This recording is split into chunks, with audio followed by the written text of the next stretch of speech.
Welcome to the world of Aora, a news and lore podcast about the Pillars of Eternity games, as well as Obsidian Entertainment's upcoming release, Avowed.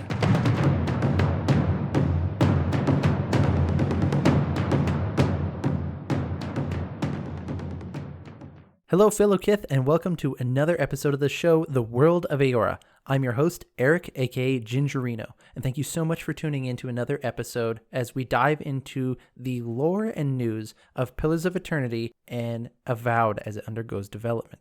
For those not in the know, the reason that we're pairing the Pillars of Eternity games with Avowed is because they share the same fantasy setting, Aora. And so as the theory goes, if we dive into the history, lore, and game mechanics of Pillars of Eternity 1 and 2, we'll be able to make some insights about Avowed as it undergoes development at Obsidian.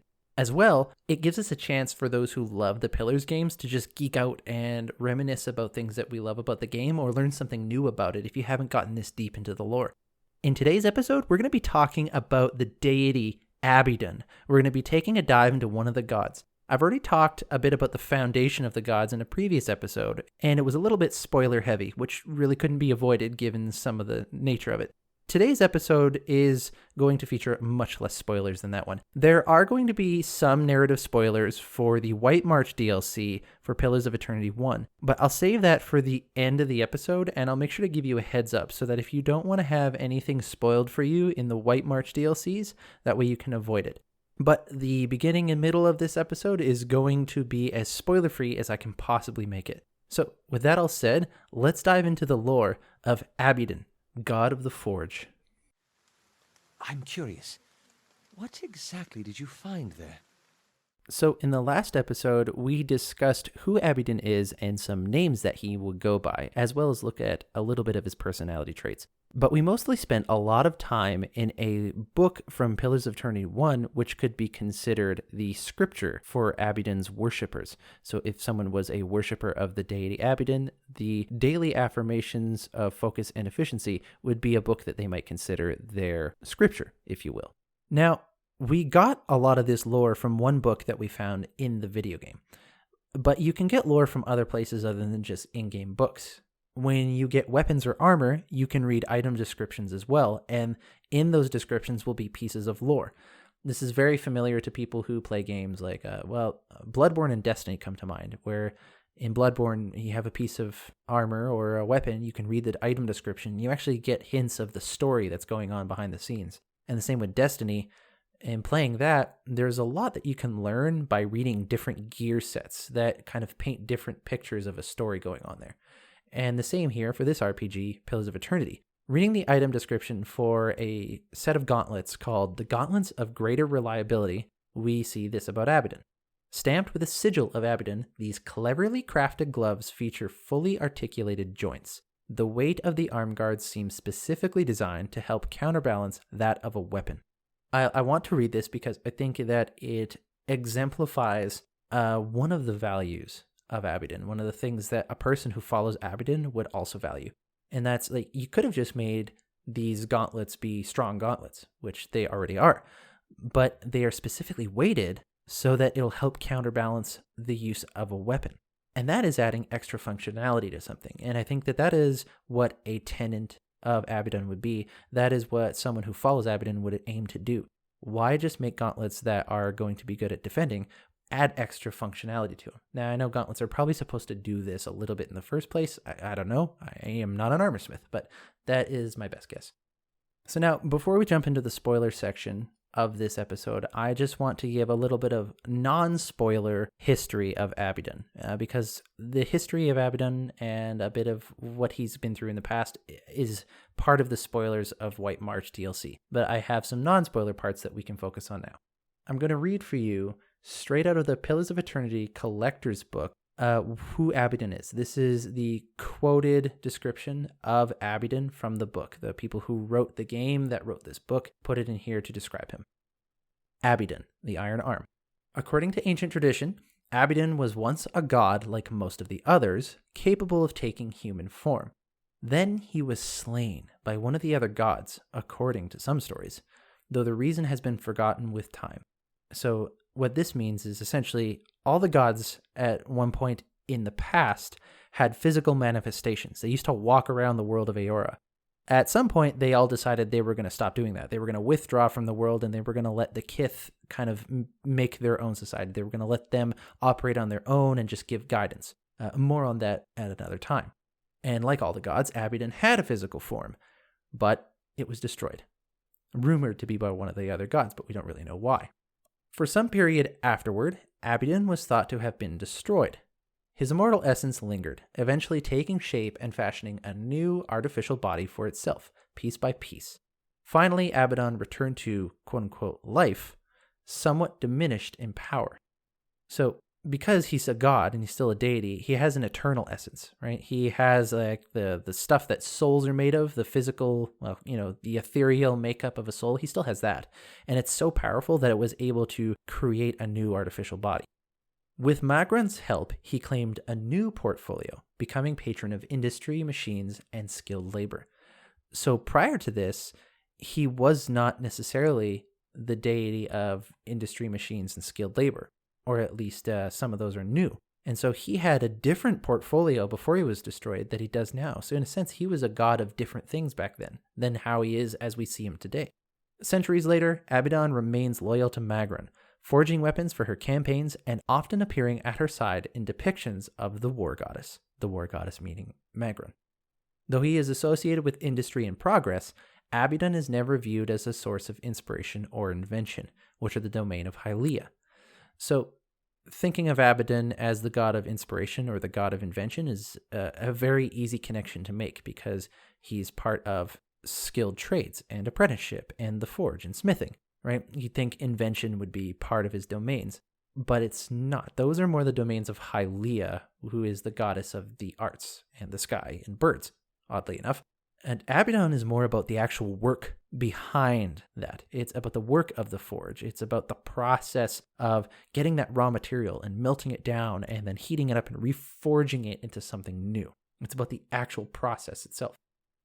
Instead, he is seen as the unfailing hand that enacts the designs of others, like his patron Magran, and he is identified with the great masses of craftsmen and skilled tradesmen who labor, raises cities, and shapes metals and gemstones from the depths of the earth. And so Abydon is a god that represents this unstoppable force of progress, in a sense, where the skilled laborer and the worker create the world. The cities that we see are created by the hands of skilled laborers. Abydon would be very attractive to a lot of the average person. The working class man would be attracted to following a faith with Abydon attached to it because of this. He adds value to the work that you do. One might ask, why is Abydon a god of the forge and not a god of some other skill? Why is he associated with the forge in particular? And my current theory, and this is speculative, of course, is that it's because the forge and blacksmithing is the engine behind a lot of the technological progress that they have at their current state, in their current aesthetic, where they are in their own history. They're not creating transistors or building circuitry for, digital stuff. They are creating pieces of metal. They are doing ironworks. They are building machines. And so the forge is like that hidden heart behind all of it that's pumping that forward. And I think that's why Abydon and the forge are more associated than, say, some other skill or some other trade. To many in the working class, Abydon is a comforting god, demanding nothing of his followers except a hard day's work and forthright service to their employers, customers, and lords. I think a little bit of that might fly in the face of where I come from, North America, where you are beholden to your employer and your customer and your lord. We've all worked in situations where we have customers, we all have employers, and I think there's this natural pushback that a lot of people have to that about being someone under subjectivity from someone else, right? Having a superior. But really, there's nothing wrong with that. There has to be somebody superior to the rest of the group who maybe has a higher amount of knowledge or that knows what the plan is and is able to delegate tasks to people, quote unquote, below them so that they can complete that. I think that that's actually a good thing. But because some people take this to a negative place, some people abuse power, that's why it gets looked at in a negative way. He is also an aspirational deity representing hope for a better future by honest labor instead of plots or machinations. So whereas the deity Skane would be all for secret plots and revenge, Abydon is about honest labor for the hope of a better future. And we talked about that with like apprenticeships and work. It's like if you're doing work, you're hoping for something better at the end of it. You know, if you have an ingot in the forge and you are forging it into something like a sword, you are hoping for it to become better and you are aspiring to create something better from the ingot itself, right? And so that idea of hope and aspiration is two of his domains. He encourages his followers to remake themselves by learning new skills and trades, just as he remade himself in his new artificial form. All his clergy are expected to master a practical skill such as smithing or carpentry, and to teach that skill to those who are eager to learn. This is interesting, because let's say in Avowed, you enter into a city and you're walking by this building, and outside is a huge stonework sign that says Temple of Abydon. And you walk in expecting to see men in robes, and pews and a person giving a sermon or whatever you would expect in a temple. And instead, you find just huge groups of people engaging in different skilled trades and teaching each other about skilled trades. It would almost be like a trades college, really. And that would be a Temple of Abydon. That would be what you're walking into. And so it'd be interesting to see that in the game, especially if you were able to walk into that. And if you knew that piece of lore, perhaps you would know where to increase your skills in the game. Going back to the book, all of his clergy are expected to master a practical skill and are expected to teach it. As it mentions in the book, you have to teach this stuff.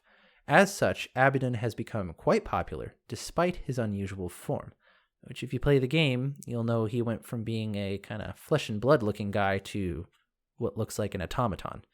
So, kind of unearthly. A little bit unsettling, but not as bad as Wall, that's for sure. In the intrigues of the gods, Abydon takes little part, though he serves Megran loyally, and always takes her side against her enemies. Skane hates Abydon, who represents exactly that sort of passive surrender to authority that the quiet slave, that's Skane, despises.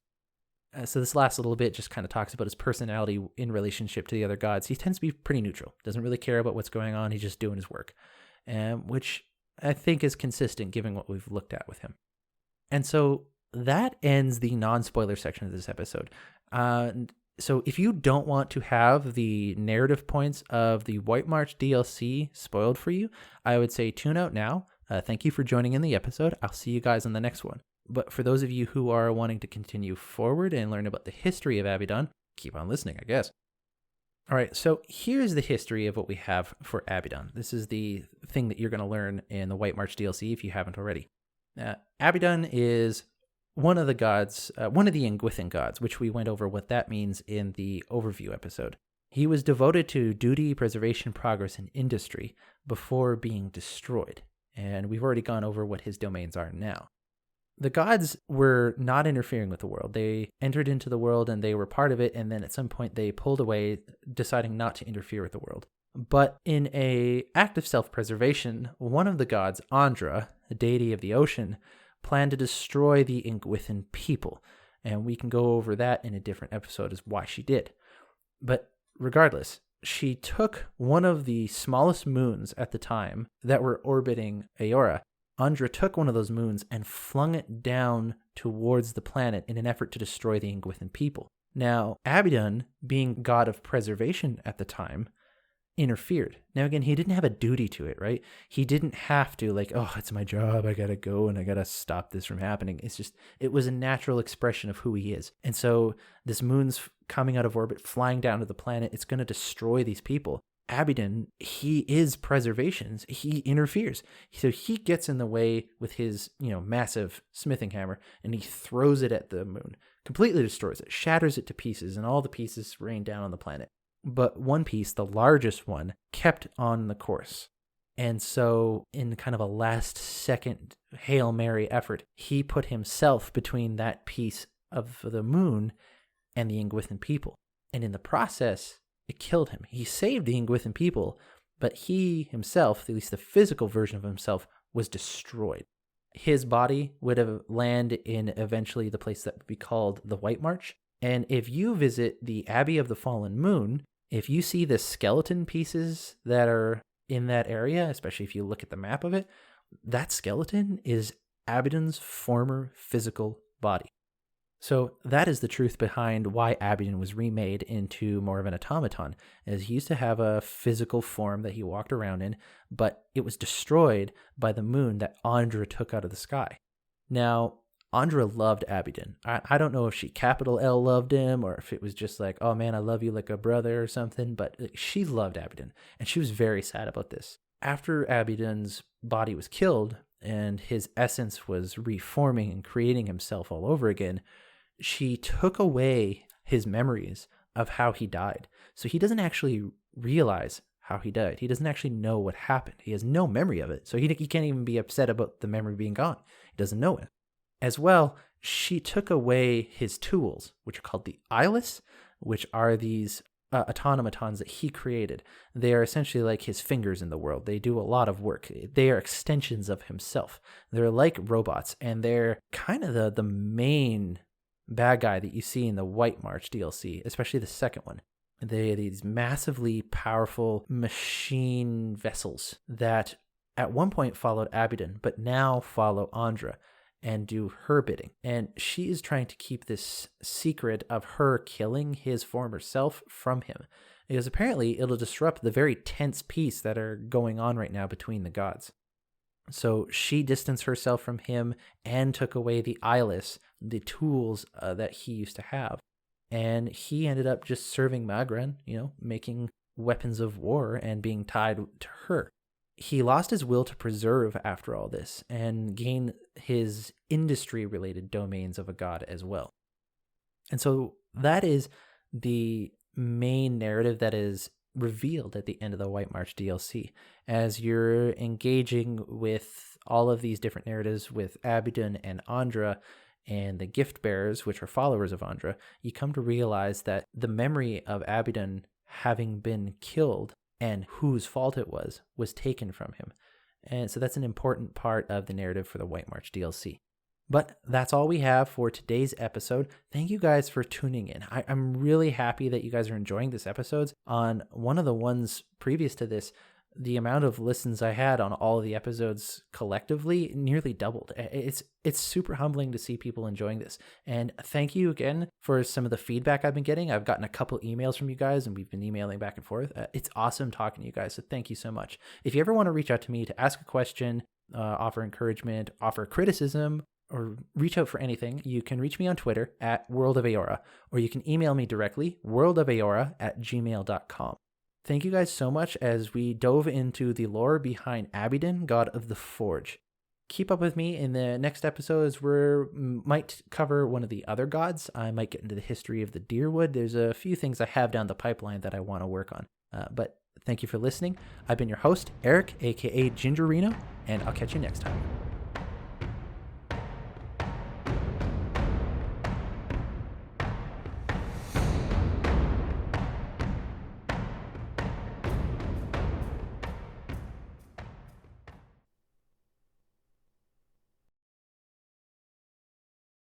Precepts and Proverbs of Abydon, read by Eric, aka Gingerino.